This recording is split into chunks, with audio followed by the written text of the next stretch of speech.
Hello बच्चों, आज मैं आपको कक्षा 10वीं जिसका विषय है गणित, इसकी असेसमेंट वर्कशीट 7 कराऊंगी, जिसकी डेट है मेरे पास 18 अक्टूबर 2021।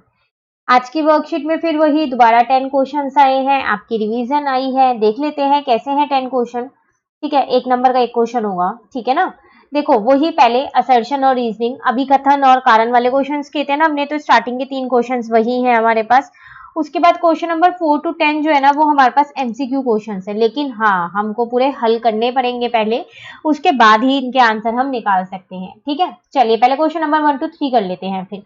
तो आपको पता है ना कि ये ए और आर, असर्शन और रीजनिंग वाले क्वेश्चन में 4 ऑप्शंस होते हैं। ठीक है, ये आपने वर्कशीट जब पहले हमने स्टार्ट की थी ऐसे क्वेश्चंस करने, उसी में समझ लिया था किस तरीके से। तो डायरेक्ट हम क्वेश्चन से ही शुरू कर देते हैं।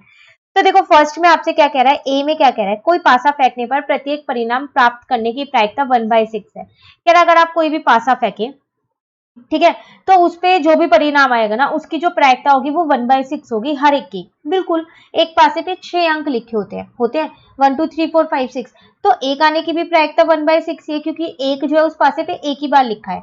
ठीक है, और कुल परिणाम उसके 6 रहते हैं, तो 1/6 हो गया। दो आने की भी प्रायिकता 1/6 है, क्योंकि दो भी तो एक ही बार लिखा है उस पासे पे, है ना। तीन आने की प्रायिकता भी 1/6 ही है, और 4 आने की भी, और 5 आने की भी, और 6 आने की भी, सबकी प्रायिकता जो है वो 1/6 है, क्योंकि सारे ही अंक उस पासे पे एक एक बार लिखे। तो अनुकूल परिणाम तो सबका 1 ही होगा, और कुल परिणाम सबका 6 ही होगा। तो इसका मतलब ए तो हमारा सही लिखा हुआ है। ठीक है, अब बात करते हैं हम आर की। तो आर में आपसे क्या कह रहा है, किसी घटना के सभी प्राप्त परिणामों की प्रायिकता का योग 1 होता है। किसी घटना के, यहाँ सिर्फ आपसे इस पासे वाले की बात नहीं कर रहा, वो हर एक घटना के लिए कह रहा है कि उसपे जो भी परिणाम आते हैं उनकी जो प्रायिकता होती है वो हमेशा 1 होती है। फिर तो आप एक सिक्का उछाल लो, अगर आपके पास एच हेड आया तो भी 1/2 प्रायिकता है, और टेल आया तो भी 1/2 है, और दोनों को जोड़ोगे तो 1 ही आएगा। ऐसे अब आप इसके देखो, पासे के सबकी 1/6 थी, तो 1 आने की भी 1/6, 2 की भी 1/6, 3 की भी 1/6, 4 की भी 1/6, 5 की भी 1/6, 6 की भी 1/6। ठीक है ना, तो कितनी हो गई, 6/6, कट करके तब भी तो 1 ही आ रहा है। तो इसका आर बिल्कुल ठीक लिखा हुआ है कि कोई भी घटना होती है ना, जो भी उसमें जो भी परिणाम निकलते हैं ना, उनकी प्रायिकता का जो योग होता है वो 1 ही होता है, बिल्कुल 1 होता है। लेकिन ये आर जो है ना, ये इसकी व्याख्या नहीं है, क्योंकि ये किसी भी घटना की बात कर रहा है, खाली पासे के लिए नहीं कह रहा है। ये तो दोनों सही है अपनी जगह, लेकिन आर ए की सही व्याख्या नहीं है, इसलिए इसका आंसर यहाँ पर क्या आ जाएगा, बी आ जाएगा।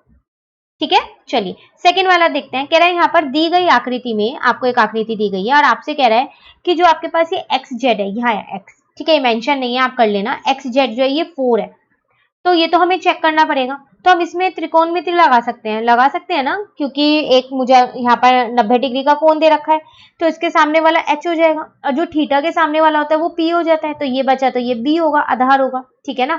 अब जब भी त्रिकोणमिति आती है तो हम क्या याद करते हैं, सबसे पहले पंडित बद्री प्रसाद हर हर बोले, इसको तो हम कभी नहीं भूलने वाले हैं, है ना।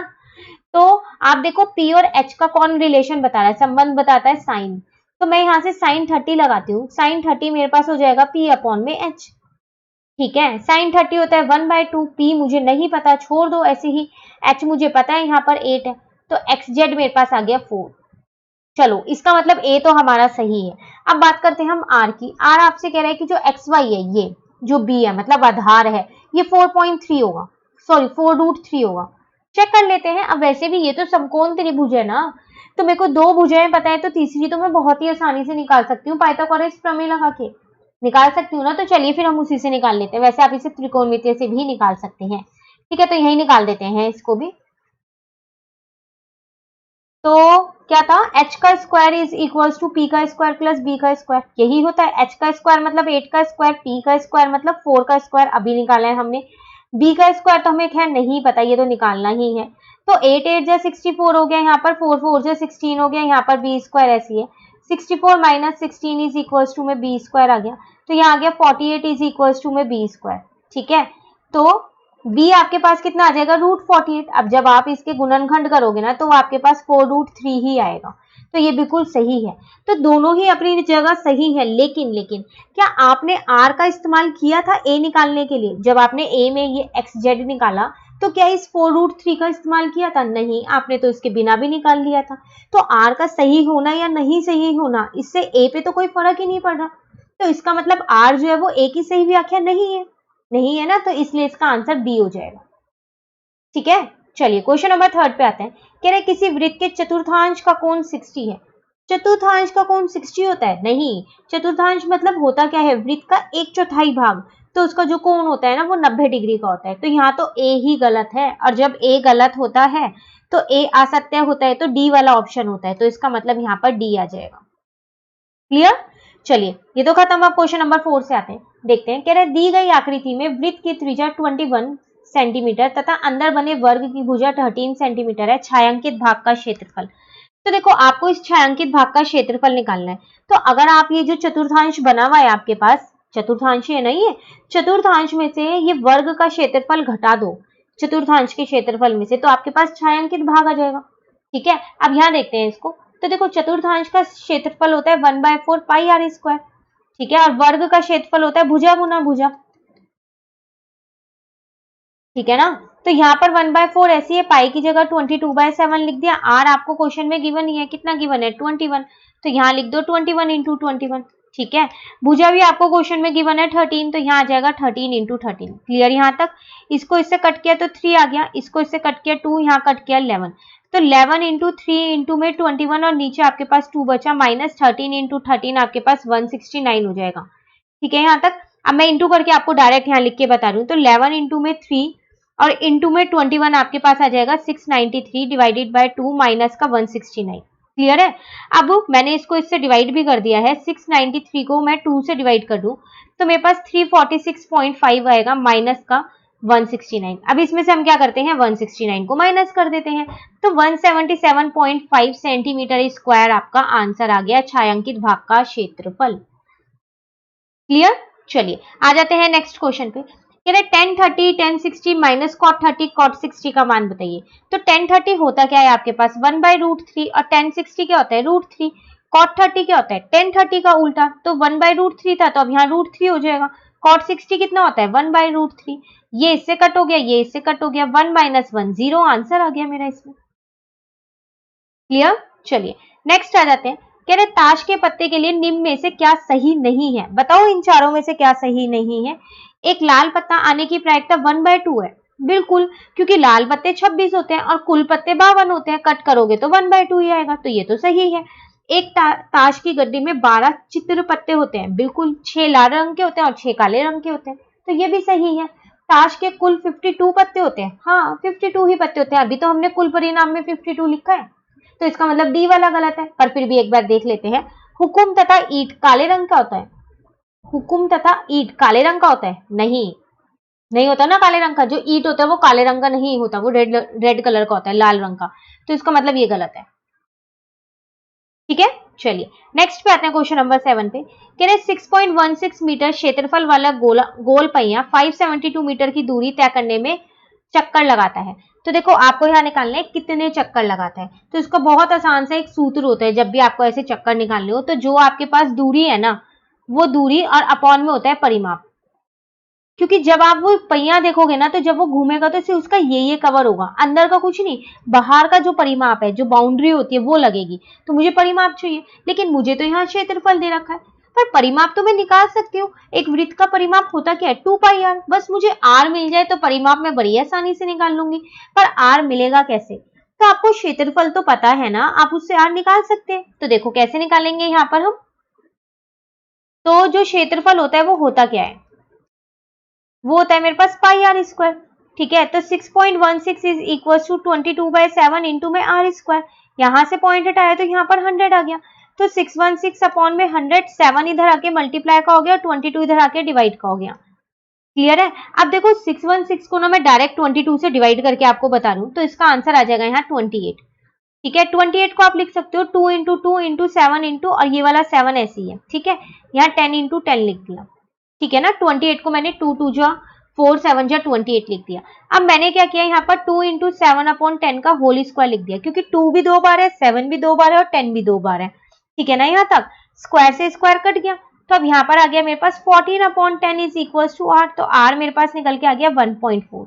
आर निकल गया। अब तो आप निकाल सकते हो क्या था सूत्र आपके पास, दूरी अपॉन में परिमाप, यही था। तो दूरी थी आपके पास 572, परिमाप था आपके पास 2πr। तो 572 ऐसे ही रहेगा, यहाँ पर 2 आ जाएगा, पाई की जगह 22/7, आर की जगह 1.4, पॉइंट हटाया, यहाँ पर 10 आ गया, इस 2 से इस कट, इस 7 से इस 14 को कट किया, इससे इसको कट किया, ठीक है ना। तो यहाँ पर क्या बचा 572 और यहाँ पर आ जाएगा 44/5, ये ऊपर जाके पलट जाएगा, तो ये आ जाएगा 5/44, ठीक है। अब आप क्या करो 572 को 44 से एक बार डिवाइड करके देख लो, तो पूरा पूरा डिवाइड हो रहा है 13 पे, इसको इससे कट किया, 13 इंटू में 5 किया, 13 5 जो कितना होता है 65, इसका मतलब उतने ही चक्कर लगेंगे, ये आ गया आंसर। क्लियर। चलिए क्वेश्चन नंबर 8 पे आ गए हम। यहाँ पर आपसे क्या कह रहे हैं 9 sec स्क्वायर ए माइनस 10 sec स्क्वायर ए का मान क्या होता है। तो आप देख लो, इसमें से 9 को मैं उबनिष्ट कर लेती हूँ, तो sec स्क्वायर ए माइनस का 10 स्क्वायर ए बचा है, ठीक है। तो ये तो 1 होता है ना, तो 9 इंटू में 1 कितना आ जाएगा 9, तो आपका आंसर आ गया 9, ठीक है। चलिए क्वेश्चन नंबर 9 पे आते हैं।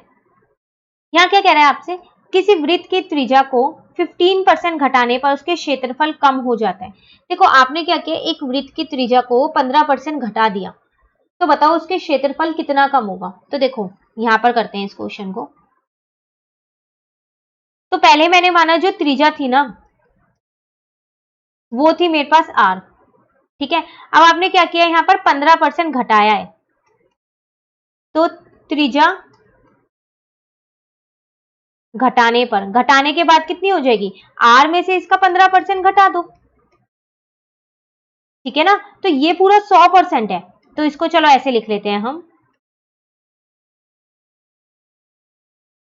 ठीक है। अब देखो ये आ जाएगा 100 माइनस का 15/100, तो ये आ जाएगा 85/100 r, ये आपके पास आ गई नई वाली त्रिज्या, ठीक है। अब जो पहले का क्षेत्रफल था, पहले क्षेत्रफल कितना था πr², ठीक है। और अब क्षेत्रफल कितना है, उसको मैं डैश बना देती हूँ, नए वाला क्षेत्रफल पाई रहेगा तो r² ही, लेकिन r की जगह आ जाएगा 85/100 r का होल स्क्वायर, ठीक है, क्योंकि ये नया वाला जो त्रिज्या है वो यही है। तो इसको अगर हम हल करें तो वो आ जाएगा 85 इंटू में 85, और यहाँ आ जाएगा 100 इंटू में 100, और r² को यहाँ लिख देते हैं, ठीक है। तो अब अगर हम देखें कि कितना फर्क आया, तो पहले वाले क्षेत्रफल में से नया वाला क्षेत्रफल घटाएंगे तो पता चल जाएगा। तो पहले वाला क्षेत्रफल है πr², नए वाला क्षेत्रफल है πr², 85 इंटू 85/100 इंटू 100, ठीक है ना। तो πr² मैंने क्या किया, यहाँ से उभयनिष्ठ कर लिया, तो यहाँ आया 85 इंटू 85, देखो इसकी जगह कुछ नहीं था तो 1 लिख दिया है मैंने, यहाँ आ गया नीचे 10,000, ठीक है। अब यहाँ पर मैंने क्या किया, इनके हर एक जैसे कर दिए।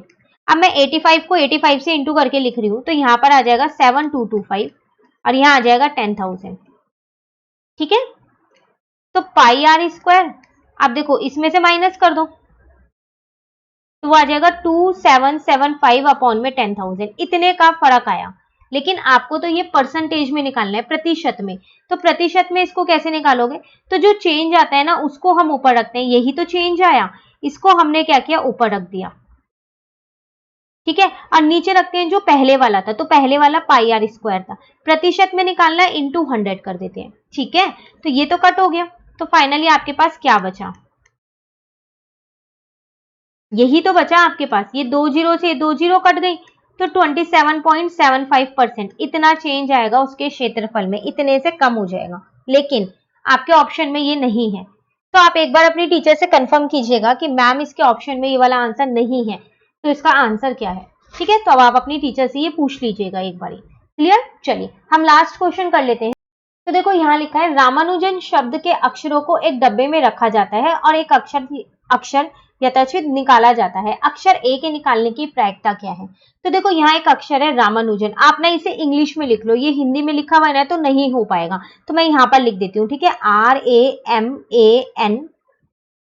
RAMANUJAN, रामानुजन। अब इसमें से आपने ए लेटर निकाला, तो अनुकूल परिणाम कितने होंगे, कितनी बार ए लिखा है 3 बार, तो अनुकूल परिणाम 3 होंगे, और कुल परिणाम कितने होंगे, कितने अक्षर है इसमें 1 2 3 4 5 6 7 8 9, तो 3/9 इसकी प्रायिकता आ गई, कट कर दो 1/3 आपका आंसर आ गया।